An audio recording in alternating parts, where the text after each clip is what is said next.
All right, another teacher tip is teaching with analogies. What I mean by that is if you're going to teach something, you should teach, and as you're teaching, come up with some really great analogies for what you're teaching. When I teach writing, I teach with the I say, okay, we're going to be writing, and I want you to think of yourself as a chef. So one day I say, you're a chef. You're preparing a meal for me on a piece of paper. But your meal is things that, you're going to come up with. You're going to make some paragraphs. The paragraphs are going to be like little meal, courses of the meal. So as a chef, and you're preparing this meal, you want to make sure you're crafting and composing the dishes in a way that would make me feel really, really good about eating to the point where I would want to come back and eat. So that's the author's purpose, or the chef's purpose in this case, is to make me want to come back and eat. And the only way you're going to make me want to come back and eat is if you are a great chef and you're, preparing gourmet meals sometimes. Sometimes you're not preparing a formal writing, and which would be a gourmet meal. And you're doing an informal writing, like you're chatting or texting or something of that nature. You're just writing a shopping list. Then, sometimes that's like a diner. And you're not really, there's all these analogies you can use.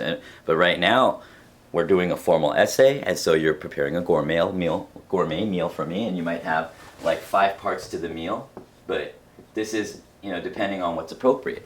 You might have what would your first course be? Your first course might be, well, your drink, your hello. The waiter, the server comes to you and says, I'm gonna bring you here's the menus.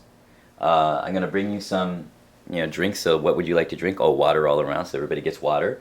And so after that, you've asked for appetizers. That's your second course, second paragraph. Your first paragraph is the expository, or a way in which it exposes you to, the introduction, which is going to, bring you to understand that this is going to be a good service, situation, and blah, blah, blah. So you've got a restaurant, you've got the chef. The chef is preparing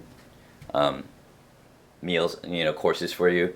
And so the first course of a 5-part essay would be the introduction, and that's where the server introduces themselves. And you've got your appetizers as your second paragraph, because those are the details of the meal.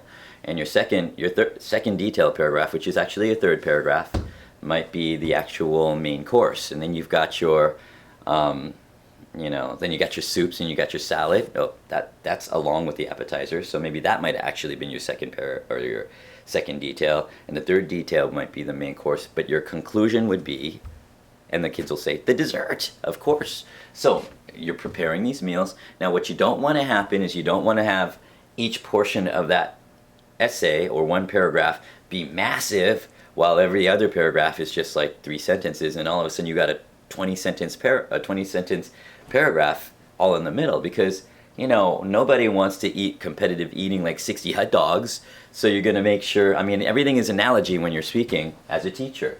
And when you do that, the kids make that transference from real life directly into their brain, and they just start seeing these pictures and images. And that's part of what it means, the art of teaching, is like you have to come up with a lot of analogies, and the more analogies you can build up over time and see connections, then the kids will understand it much more fluidly, easily, and they'll just digest it very, very easily, as opposed to just saying, there are 5 parts to an essay: introduction, 3 details, conclusion. And in reality, sometimes you're a lot more hungry, or sometimes you want, the chef knows you're going to order more things. You might even order 2 main courses, or you might be going in a buffet, I don't know. But, sometimes you're going to need more than 5 parts. Maybe there's more people at your table, and so they're going to require, and it's a family style dinner, and you're going to require more essays in order to make sure that your point gets across. And again, it's all about analogies. And then another day, I said, okay, we're editing now. As a chef, if you're editing this essay, then you've got to, maybe there were sometimes I went to a restaurant and there was a screw, or like, how they use those scouring pads? There was a little piece of metal squiggle from a scouring pad, a stainless steel scouring pad. I said, what's this doing in my food? Let's take that out. And to me, I told them, that's like editing. When you're taking out the stuff as a chef, you cannot put any ingredient in there that's going to make the food not taste palatable. So what you're going to need to do is make sure that you don't leave things like scouring pad pieces. You don't leave anything in the food that's not supposed to be there. If you put in too much spice, it's too hot, you've got to edit that. You've got to take out some of that food, or you got to add something else to make sure that the hotness or the overly spiciness is neutralized. So you've got to revision some things. You've got to look at things, and during the revision process, it's like a chef that's, adjusting their dishes. But I also said, here's another analogy. You're a doctor, and you're trying to operate on your writing. And when you're operating on it, you're taking out things that don't belong in there. Because I got some kids that are writing some things that are like, what's this? This is off topic. This is not what needs to be in here. That's like having a patient on the table and the doctor decides, hey, I want to put this big glass marble in your body. Is that okay with you? And then the patient, if they're not under anesthesia and they can respond, says, why would I want that, doctor? And it says, no reason, I just wanted to put it in there. And I said, no, doctors don't do that. Doctors don't put unnecessary things in their writing or in their patient.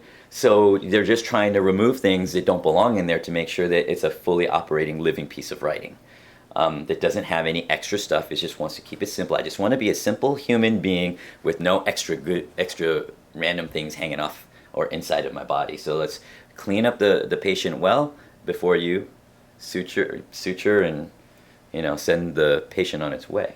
I also say that writing is like a living thing. It's like a baby. So when we're editing, sometimes we do peer editing. And another analogy is it's somebody's baby. These ideas come out. They make this paper come to life. And what you need to do is make sure you treat it like a baby. I mean, sometimes you got ugly babies out there. Sure, some babies are ugly. But, you can't just say this baby's ugly. You got to say, you got to help them out, and you got to help figure out, if you give them this kind of clothing, maybe you dress it up a little bit. But you can explain, maybe there's some things in here that we need to improve upon. I mean, your baby's not ugly. You got to use really gentle words. You got to understand, writing is people's babies, and it's very fragile, and their ideas are fragile. And if you insult their writing, that's not going to be helpful. So you have to use constructive criticism. You have to be very, very gentle with how you speak. Just like you wouldn't take a baby and start throwing it around the room. You would be like, oh, hey, little baby. Maybe they're misbehaving. Maybe they're not ugly. They're just wild. So you just still treat that child like it was a baby, and you're gentle, and your editing is like that. When you're helping another person edit, when you're sitting with them, you don't just slap the baby. You got to make sure you're treating it with respect. And so there's a lot of different ways you can use analogies, and it's not just for writing, it's for anything.